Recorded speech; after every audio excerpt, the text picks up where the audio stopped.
there's never a right time. I Mm. mean, you kind of have to go for it. Um, and I like to say an entrepreneur is basically his best friend and his own worst enemy within a 10-minute period. Because And because welcome to my world. Yes. yeah. Because you're full of optimism one minute and then the next, you're just like, oh my God, you just suffer from like constant fear of like I could lose it all. Welcome to Raw and Real Entrepreneurship, the show that dares to bring no nonsense insight to those who have the courage to start, grow, and scale a business. I'm your host, Susan Sly. Well, hey, what's up, entrepreneurs, wherever you are in the world? I hope you're having an amazing day. And here's my question for you. Have you ever wondered, hey, how do I get the courage to actually take that leap and go from employee to entrepreneur? Or maybe you've already made the leap, but your friends and family are looking at you like you have five heads. Well, my guest today is literally one of my favorite people on the planet. And we're going to talk about how he left Wall Street to pursue his dream business. And so before we get into that, a couple of quick announcements. Number one, if you have a show guest or you have an idea for a show, go to susansly.com. I read all of those comments. So please, I'd love to hear from you. And then the second thing I want to say is with this show, if these are helpful, please do. We would love a 5-star review on iTunes, Spotify, wherever it is, Amazon, all over, whatever, iHeartRadio, wherever, we're everywhere. We would love that great review. So please, if the show is helpful, we hope it is. And, we'd love for you to give us a great review. So with that, I want to get into it. My guest today spent most of his life surrounded by art, and I kind of think life is art, so this is really cool. His parents began collecting in the 1970s just as a core group of today's established artists were emerging. He initially chose a career in finance because, well, why not? Even as his interest in art remained ever present. And how many of you, you have that passion, but maybe you're doing something that's not aligned with that passion? Well, after 17 years on Wall Street, becoming a trusted advisor, understanding markets and his clients' objectives, he left to follow his passion. And in 2014, he joined his mom to form SJFeldman Art Advisory, combining her 30 years of experience in the art market with his investment prowess. So my guest today is the one and only Jess Feldman, who's coming, I've always wanted to say this, live from New York, even though we're not on SNL. So Jess, thanks so much for being here. Thanks so much for having me, Susan, on your show. Well, thank you. So we have a lot of young listeners and people writing in, and they're like, I listen to the show with my kids in the car. So I always like to start with the very first question. So what was your first business ever? I guess my first business was selling strawberries. What? I have not Yeah. had that one. I hundreds of interviews. I've never had. Okay. Okay. It's pretty random, I know. So we had a house in Connecticut when I was a kid, and we'd go strawberry picking. And we would, you know, pack like, probably 100 or 200 pints over a couple of hours picking strawberries. And then I would set up a stand on the side of the road and we'd sell fresh strawberries. It was a lot of fun. It was a lot of hard work. There would be like 3 or 4 weekends in, May, and we'd do it every year. It was a lot Wow. of fun. So what kind of bank did you make selling strawberries?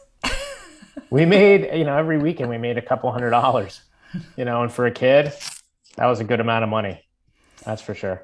Yeah, well, when people are listening to this, depends on time of year, just there's another kids, there's another business idea for you, keep on listening to the show. We have many ideas that come. In Arizona, selling strawberries might not be the business for you, but in other parts of the world, 100%. So, Jess, I want to go in the time machine here. So, All right. there are a lot of people who listen to the show who are in a career. They're in a professional career. They're one of the 61% of Americans who are dreaming of starting their own business, but they remain in the 92% that never actually do because, for whatever reason, it seems so risky. Let's go back in time. How long were you actually thinking about leaving Wall Street before you actually did? It was probably around 5 or 6 years. So in Wow. 2008, I still loved art. I'd still go out with my mom and go to the auctions and go to the galleries. If every time I landed, the first thing I'd do if I was on business would be to go to a museum. And so the interest remained, and we had started collecting in the early 2000s, my wife and I. And, I'd seen my mom do it for years, and then I just always wanted to, but it wasn't the right time. I just had a kid in 2006. And there were a lot of things going on in 08 and 09 with the financial collapse, et cetera. And so I just kind of waited. And eventually in 2013, I just started going out with my mom all the time. I started to talk to her about it, I guess, in around 2012. And I was leaving work, middle of the day. We'd go to the galleries. I'd come back and they're like, "Where were you?" And I didn't really know what to say. But, my numbers were fine at work. I was actually much more efficient. And I just knew that this was it. And then at the end of 2013, I turned to my wife and said, "This is it. I'm going in, excuse me, January 3rd, and I'm just going to say, I'm moving on." And so I left and took the plunge. And I had one client at the time. And I was like, "I'm going to crush this." You're very, very confident when you start. But let me just say this: I would have definitely pre-announced the first quarter coming out of the gates of an IPO. So you hit the road running, but you hit your first speed bump immediately What was thereafter.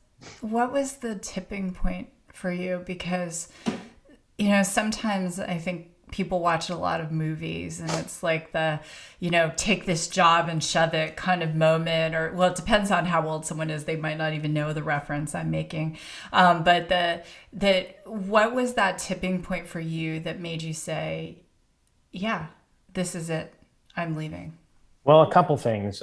First off, my mom at the time had cancer. And I knew I had a finite amount of time to be with her. And I thought, I have a finite amount of time there. And if I let this opportunity go, then I don't know how I'd start it. Because, what I found, and I think this is an important lesson too, is whenever I talked to gallerists or anyone that had known her in the business, they had such amazing respect for her, which I thought was, just a major accomplishment. So that was one thing that really kind of pushed me to it. The second one was, I was reaching 40 years old, and I thought, on Wall Street, 40 years old, you're kind of a dinosaur. What's my next act after that? And it's better that I start now, and just go for it. And those were kind of the two, things that were really pushing me. I also had a very good friend that said, if you can spend this kind of time with your mother, you'll have no regrets. And absolutely, I have no regrets. Wow. It's huge. That So and you're bringing out the tears, Susan. well, I think it's because we're friends, and it is raw and real entrepreneurship, right? And Yeah. if you're listening, no, Jess doesn't have a cold. This is emotional stuff. I want to ask you, not even related to entrepreneurship, but there's a lot of talk about potentially the next recession. We see student loan debt. The last stat I looked, it was higher than 1.7 trillion, which is more than subprime mortgages were going into Yep. '08. How did you, being on Wall Street, navigate the recession? Part one of the question, Jess. And part two would be for the entrepreneurs and people who want to be entrepreneurs listening. What advice would you give them based on what you learned? Well, a couple things in 2007, 2008, I could kind of see it coming. And, I bought my apartment back then. I was like, oh my God, who's going to buy this from me someday? Because I knew that it was coming. And then when we were going through it and the markets were moving, 1,500 points in a day, I kept saying to my wife, I'm like, oh my God, people are still above ground. Like as bad as this is, people aren't filling up their pools with like fresh water. And, it was just this environment where it was like, survival. And I think that's also what a lot of Wall Street is. I mean, I've been in really challenging situations. When I first started on Wall Street, I was up every single day at, my first real job at like 4:30 in the morning at work because I was calling European accounts. And so that was the time to do it. So I had to be in the office then. We'd work until the close at 4 o'clock. And then, I'd go work out, go home, start all over again. In the job after that, right after 9/11, there was 80% turnover at this firm. And so a lot of it comes down to persistence. It also comes down to listening to what your clients want, pounding the phones, I like to say, um, and, just working on their behalf. I'd also say in 2009, when I was looking at like a lot of these earnings and I'm looking at IBM earnings or Intel, and I'm like, these guys are still doing tens of billions of dollars a quarter in revenue. And so, even with all the problems that are out there during that time, these companies were still putting up incredible numbers. So there's demand somewhere else. And I think what happens is you get massive rotations in the market. So obviously financials had not um, uh, had the financials had finally taken a hit at that point in time, but they were also a darling in the market for, a very, very long time and had a very, very long bull run. And so then you just see, different flows coming out and just talking to clients. And then even talking to clients, I knew that it was over in March of '09 because some of the mutual funds that I was talking to had told me, look, we have nothing left to sell, which is akin to going to a hardware store and the guy says, I don't have many hammers left. And you're like, but you have three right here. And he's like, exactly, my inventory is low. And so, it almost started the cycle of re-inventorying stocks on Wall Street at that point in time. And so, you just knew kind of when the lows were in place because everyone, you want to buy fear and sell greed. And at that point in time, there was so much fear on the street in March of 2009 that, stocks had just been beaten down. And, again, like I was saying, companies were still doing a ton of business outside of the financials. Yeah. So, there was a lot of opportunity at that point in time too. And so, I remember that all the time, buy fear, sell greed. When you're scared to do something, almost that's probably the best time to do it when your senses are completely aware of the situation. And there's so much there. And thank you for the insight in that. We had this conversation, Glenn Stearns is a good friend of mine and talk about a rough time during the recession, right? And so when you think about how the optics are, there's like this doom and gloom, and that's what media sells. But, me being the sunny optimist, I always feel like there's opportunity everywhere, and people were still buying art during the recession. Yes. Because the people who are fiscally conservative, they are able to buy when no one else can buy. And there were people buying up real estate for all cash deals. There, Exactly. all these things that happen. And the person who says, well, Jess, I've been thinking of starting a business, but it seems so risky to me given this financial landscape. So this is one of the big questions I want to ask you because, oh my gosh, should I start a business? We might be coming into a recession. I feel like we're always coming into a recession because Yeah. that's what sells, Market Watch every morning. I'm on there at like 4:45 in the morning. It's like, oh, recession coming. They've been saying that for the last 5 years. So what do you say to that person who's like, oh, it's really risky? Well, look, there's never a right time. I mean, you kind of have to go for it. Um, and I like to say an entrepreneur is basically his best friend and his own worst enemy within a 10-minute period. Because And because welcome to my world. Yes. yeah, because you're full of optimism one minute and then the next, you're just like, oh my God, you just suffer from like constant fear of like I could lose it all. And and I think you just need to embrace it. And if you're persistent and you believe in yourself and you believe in your idea, then you really, there's going to be no right time. It's either you're going to do it or you're not going to do it. And if you're not going to do it, then you're going to always wish that you had done it. Um, so I think you really just have to go for it. I mean, I guess, I had to, when I first started, I didn't realize like I had to deinstitutionalize myself basically from the corporate world, being at work every morning at 6 or, 4 and then going out to a world that has no schedule, to a world where you think things happen really quickly when you're in the corporate world because you're doing something every day.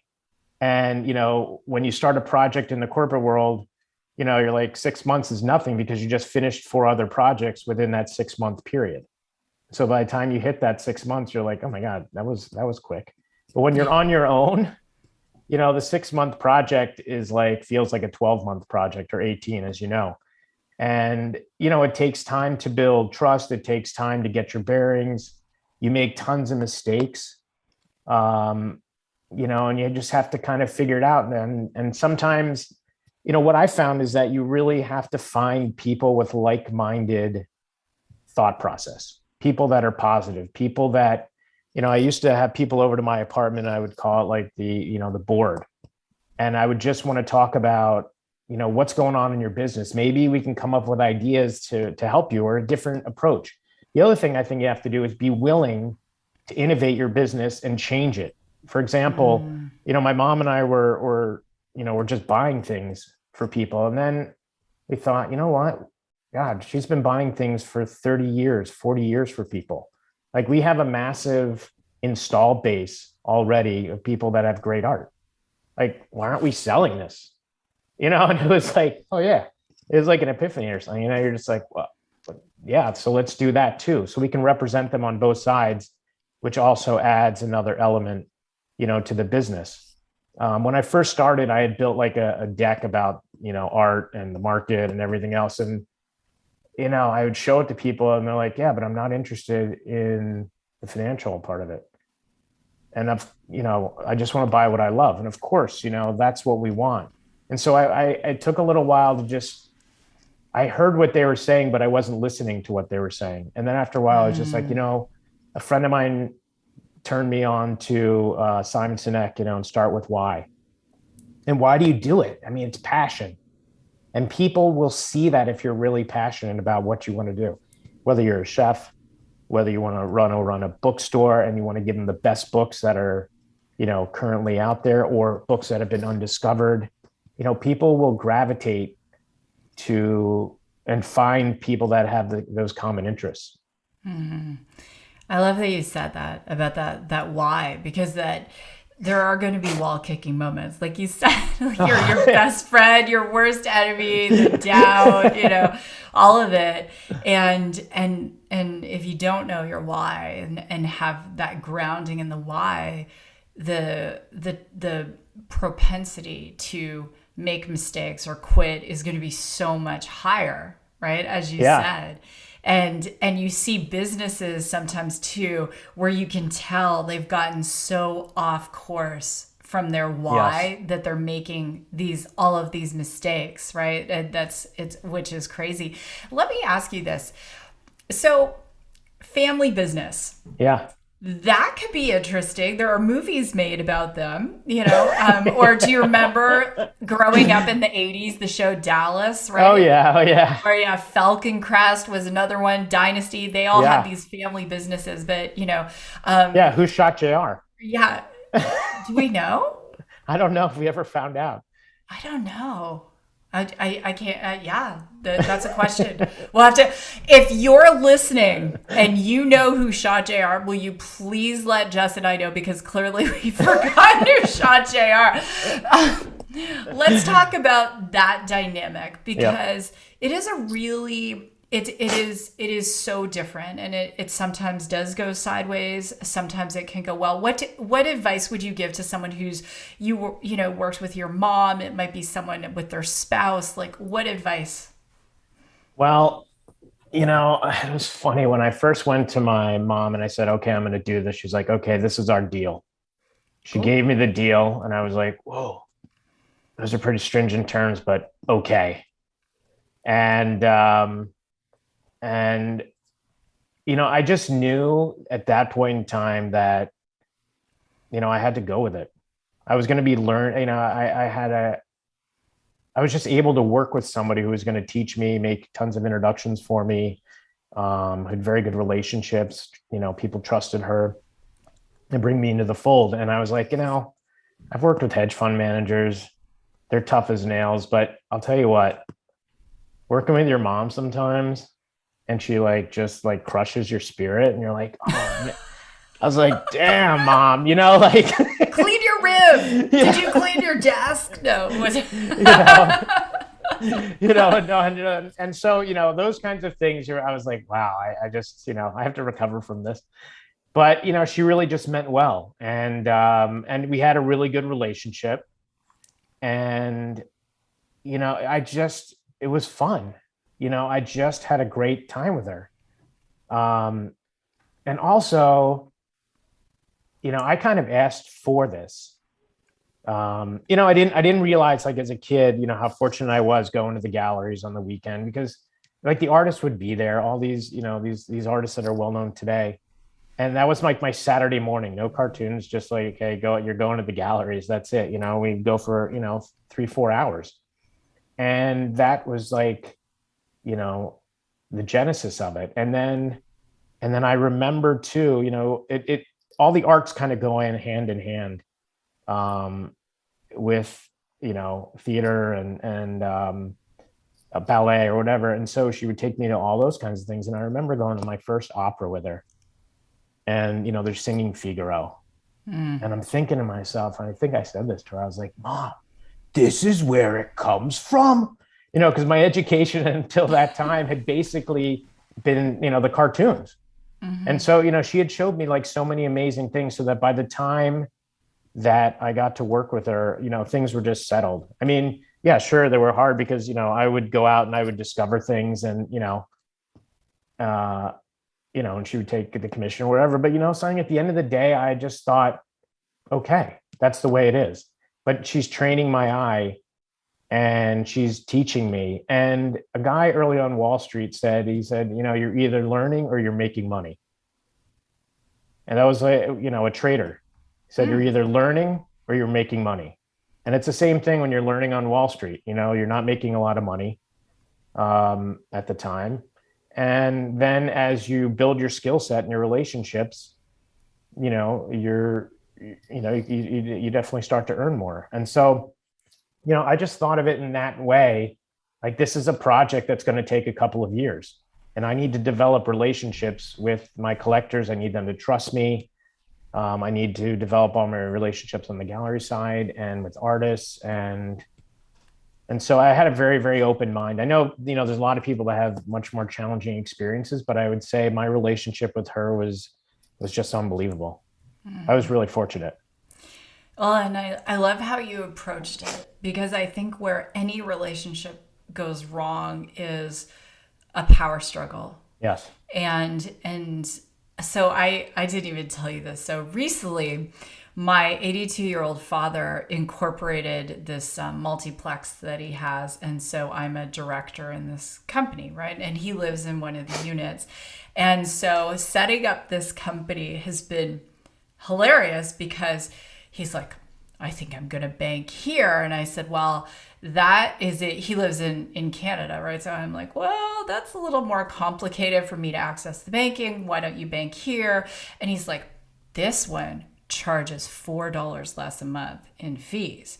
And in my mind, Jess, like, as you know, I'm a doer. I pay attention to the cash flow statements. Like Yeah. but I'm like, here's the difference. If you do business with this bank, I'm going to have to fly there every time I sign something. If you do business with this bank, we're going to pay $4 more a month. I said, Daddy, I'll just pay the $4 and we'll call it good. And then there's certain things, the way he wants to do it, but the way I approached it is not that here I am, almost 50, helping to grow this amazing technology company, but I'm still his daughter. I'm deferring to his wisdom. And so to your point, in that role, I'm learning. Yes. But in my other role, I'm leading. And I think it's that trade-off when you come into a business, or I was just doing, I was a guest on Henry Kaminsky's show, and we were talking about pivoting your brand and pivoting your life, that there are times to be a student, there are times to be a teacher. I love how you approach that. Yeah. I was going to add to that because one of the things that I really realized is that I have to listen.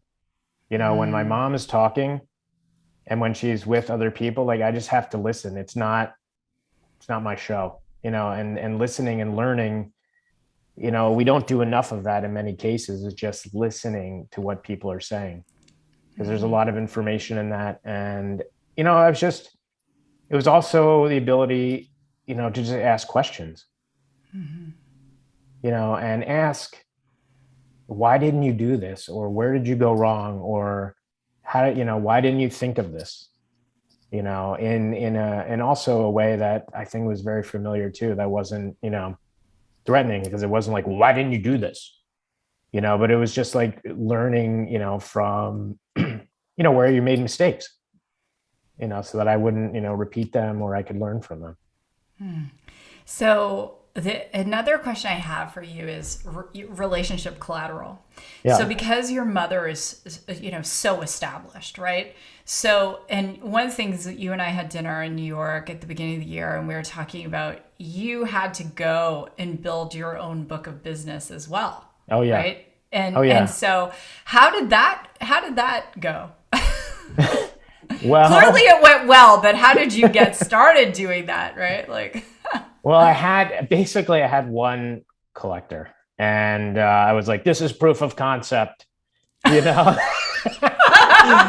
Trust me, this wouldn't work in the world of biotech or anything. Oh, that's not true. In Silicon Valley, here, I've got a napkin. It's my proof of concept. Yeah. I was like, this can work. And in reality, I just had to persist and, go and meet people, make the trip to Europe, go to meet the gallerists. They really appreciate your making that effort. And it's the effort to go see every show in New York, or to spend time with them. And it's real, like I've never almost been in a business where you just want to help each other. New York's, Wall Street's a very, very different animal than that. And I work with a lot of really interesting people that, I just want to hang out with too now. And so on the client side, my business is really only referral based. I've learned, like, I don't want to sell art to people. If people have an interest, they find me, because once the interest is there, and it doesn't matter if you're starting from scratch. Like somebody said to me today, oh, I don't know anything about art. And I'm like, that's okay. As long as you have an interest in learning about it, because a big part of my job is educating people just about art, from whatever it is, the Impressionists, all the way through to today. We just go see different shows. And there's no pressure. And so I think I never told my collectors, oh, you have to buy this. It's really what, I bring them to see things and whatever kind of sticks in their mind. And so I have a very, I don't put any pressure on anyone. And I think a lot of my collectors just like that, and I take them to just great things and I tell them, the straight story. And so again, it's all referral based. It's also persistence and being in front of people and just, continually showing them great things. And as those artists evolve over time, I think they also see that, you know what you're doing. And it becomes really exciting for them. And then when you get your first piece in their home, it just transforms the place. And that's super exciting for them. And I've also had to change my game in terms of just having people to my apartment, and it's not about selling the art, but the art's around them. And so they say to me, something, I'd love a piece by that artist, for example. I love that piece. Or I've had, an event for an artist in my apartment who I really believe in.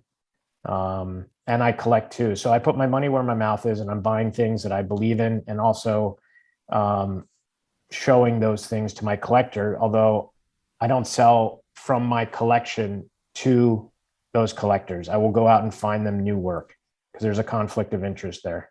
But I am buying alongside them. And then really it's all about creating a larger environment for them. So we start with art, but then I love doing like jazz nights in New York where I have 10 people that go to a jazz concert and we just come back to my apartment and, we have, some wine, some cheese, and it's a very, very simple evening and it's a lot of fun and everyone walks out of there and they had a great time. And again, it's just like another iteration of my business, but I'd really do it because I love it. I have no other motive other than just going out with people and bringing them to great things and then continue to build a great relationship and a great rapport with them. And so it's all referral based. I'm inviting myself to the next jazz night, just so you know. And it's like I'm really the whole piece, what I'm hearing too, it's the relationships, it's the experience. It's not about doing business with you. It's the experience of doing business with you. And so I grew up, going to theater, galleries, jazz. So I'm like, the next funding round we do for Radius, I think I'm doing a jazz night. Then I'm going to serve some wine. And yes, I forget this traditional VC pitching stuff. We're just going to have fun. If you're in, you're in. If not, we're still friends. And I think that's exactly what I'm going to do. Yeah, and you could co-host it. So, and then, some people might buy art and invest. So this could be a new business. That'd be cool. People are giving away NFTs when you're investing in WeFunder rounds. So we could do something like that, but not with NFTs. You never know. Never know. Well, Jess, I cannot thank you enough for being here. And if you want to find out more about Jess and his business, go to www.SJFeldmanArtAdvisory.com. And who knows, maybe you might be invited to jazz night. Let's go. Or be like me, just invite yourself. Why not? Anyway, my friends, this has been another episode of Raw and Real Entrepreneurship. I hope you are doing amazing. Go out there and rock your day. Keep charging. And I will see you in the next episode.